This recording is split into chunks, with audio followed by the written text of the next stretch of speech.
상당히 조화로운 얼굴인데요. 이 상태가 이렇게 되면 무턱이 됩니다. 턱이 뒤로 가는 것이죠.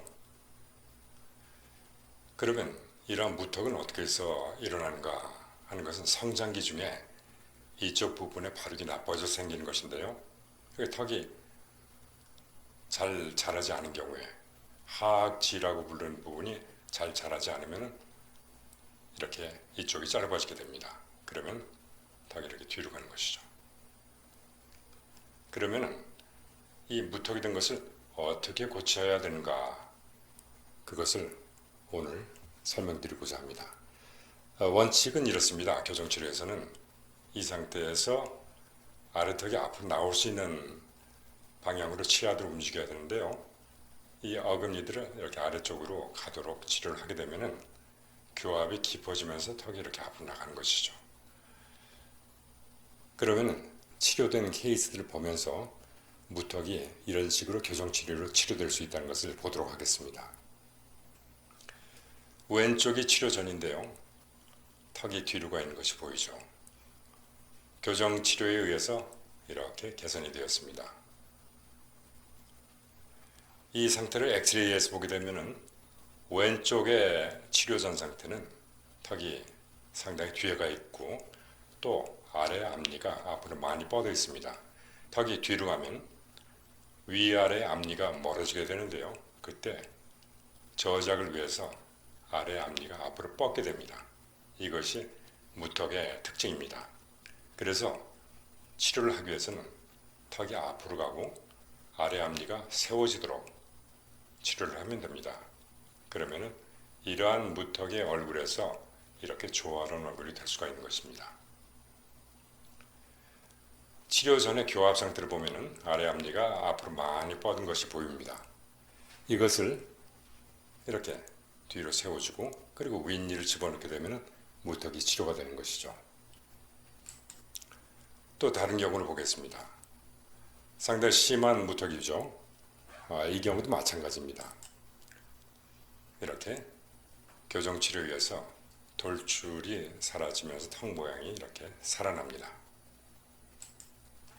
치료 전에 치열의 상태를 보면 앞으로 많이 뻗어 있는 것이 보이죠. 근데 치료가 되면은 뻗었던 앞니들이 이렇게 세워지고 치아들이 들어감으로 해서 돌출이 개선되고 무턱이 치료가 됩니다.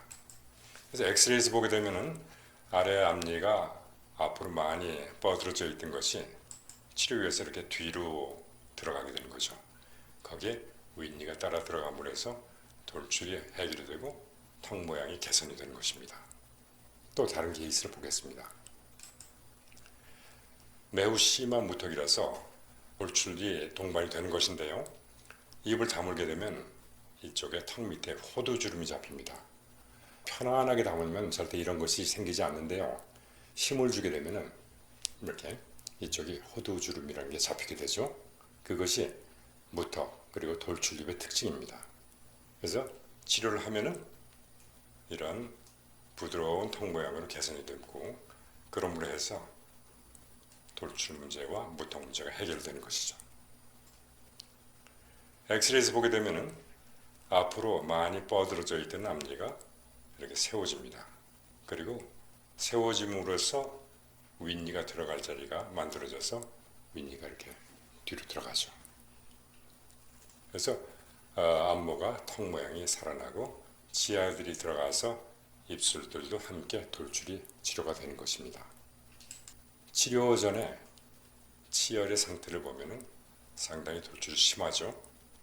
여기서 잘 보이지 않습니다만 아래 앞니가 앞으로 많이 뻗어 있습니다. 이것이 치료에 의해서 이렇게 세워져 있는 것이 보이시죠? 이것이 무턱 그리고 돌출입 치료의 원리입니다. 보시는 것처럼 앞으로 많이 뻗어져 있던 치료 전에 앞니의 상태가 이렇게 세워지는 것이죠. 한번 두 사진을 비교해서 보도록 하겠습니다. 겹쳐서 이렇게 들어가는 것이 보이죠? 다시 한번 보실까요? 이렇게 뻗어져 있던 것이 이렇게 들어가면서 돌출이 치료가 되는 것입니다.